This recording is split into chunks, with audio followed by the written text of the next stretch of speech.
Dear Americans, dear reader. Actually, I should say dear reader who is American. At the outset, in other words, as this is written, I must be clear about how much effort it takes to address you 37 years after what you call the fall of Saigon. It is so much simpler to talk to a reader who is not American. You think you are either black or white. No, not the color of your skin. I mean your thinking, that something is either right or wrong. But the world is no longer like that. Not like that at all. Truly, I wonder how Daniel could see through it all, this American leaning towards blindness. And then, miracle of miracles, I understood everything, brought about one night when I was alone and heard rain cascading on the roof. Clearly, I saw how Daniel was not blinded by nearsightedness, that is, blind by its very nature. I shook when I saw this conundrum, this paradox. I would not have understood any more than you, were it not for a letter in the window of a shop on Dam Khoi. I read it as the shopkeeper, sitting in a chair, his mask of pensiveness, watched me, for he would not let me buy it for any amount of money. My hands shook as I read what Daniel had written when he was 22 and in Vietnam. My hands would not stop shaking. There I was, reading an incredible letter that was written practically half a century ago. It's unimportant to know whom it was written to, and I'm not going to tell. The shopkeeper would not let it be photocopied. In other words, he saw its value. That reproduction would be a sort of sin, that it was waiting for the right person, that I was not the right person to possess it. Even that, it was impossible to tell who that right person might be. Still, I was not going to let this letter get by me. I asked him to allow me to read it several times in the quiet of his shop. It was a Sunday morning, and thus not open. He had seen me standing outside, gazing in at the footlocker. He said all sorts of people were coming into the window now, just to gaze at it in wonder. And I thought of you, dear American reader, as, in wonder, I studied this fragment of Americana in a window on the street that used to be called Duya, or as you pronounced it, Tudo Street. In whole, I do mean it was American. It began to pour. Later, that proved to be the connection to grasping the contents of the letter that was so perceptive, spectacularly rich, in fact, in insight of us Vietnamese people and His God. Had it not rained that morning, I would have missed everything. But the letter mentions rain on a roof. Except it turns out not to be rain on a roof. And that, my dear American reader, was the magic that Daniel had without realizing it.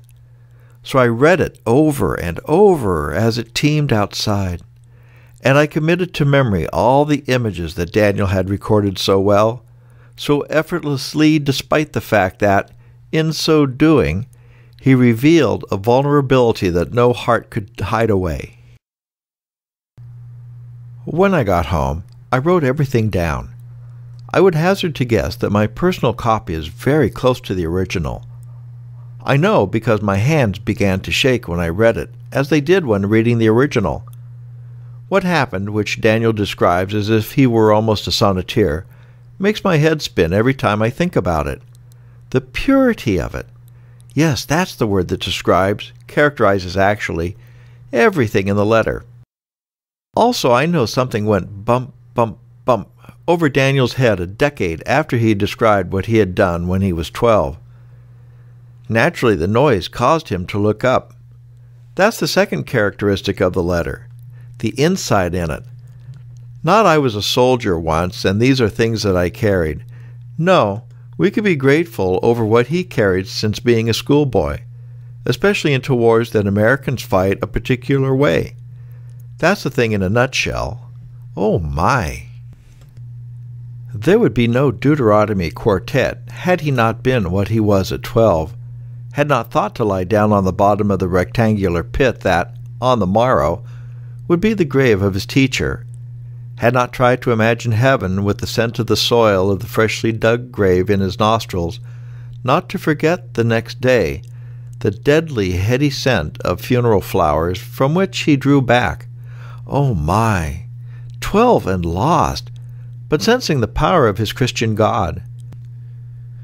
The impact of confronting death so young, to seize its meaning, made him different from all other soldiers. And that's what's impossible to know, dear reader, unless you've read the quartet from beginning to end, which I have. Like the rhyming scheme of a sonnet, the letter, a song actually, makes everything clear about the symbolism that the footlocker in the window represents, symbolism that is magic and American by its very nature. I have to say, only an American could have written that letter. In fact, clarity is the letter's characteristic too, particularly the saccadic factor in clarity, in rapid succession, the pen fixing on one point after another, enabling the writer, the letter's first reader, to be in two places at once.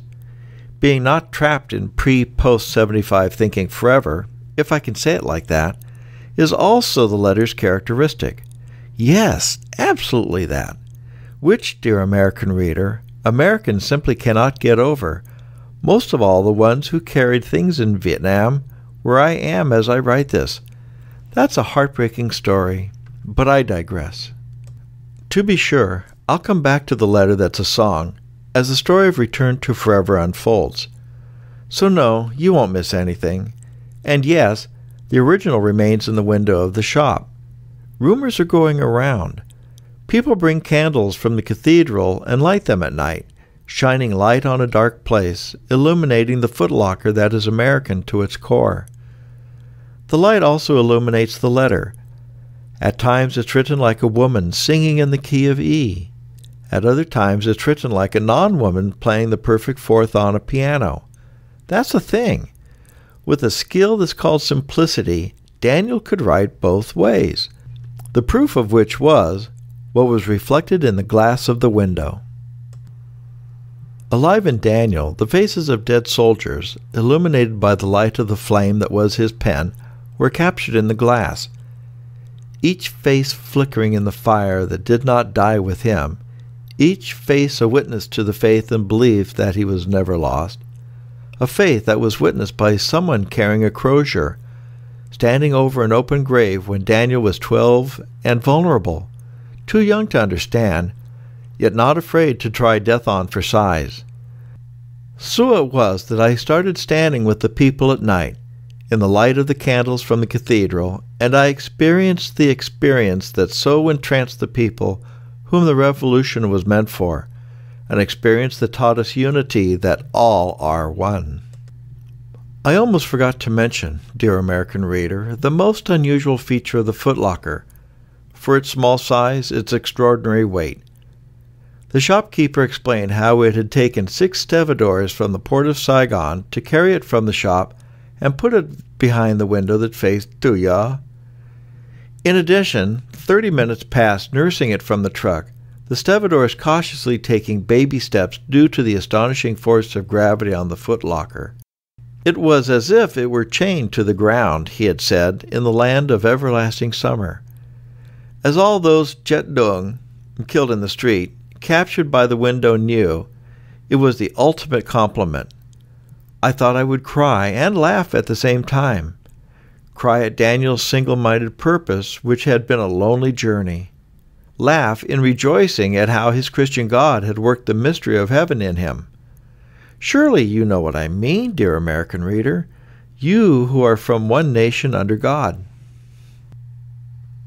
Verily, I was overtaken by a psychological burden that had taken 6 stevedores to carry and maneuver, impelling each passerby to stop and ask himself, why? Yes, that was Daniel, treading an endless path in the search for meaning in the lived experience. The unity of life, he used to say he was looking for, of the single significant whole, on a well-worn path trod by others before him, now tread by others who follow. Certainly from 12 he was caught, clutched might be the better word, without cessation in the vortex of death, and from its darkness he drew out light and meaning of life. God bless Daniel, and he did. From here on out, I'm happy to say, Return to Forever won't just be for Americans. If I have come across as silly or a bit excessive, please excuse this old teller of fortunes. My only wish is that you could have known Daniel as I did.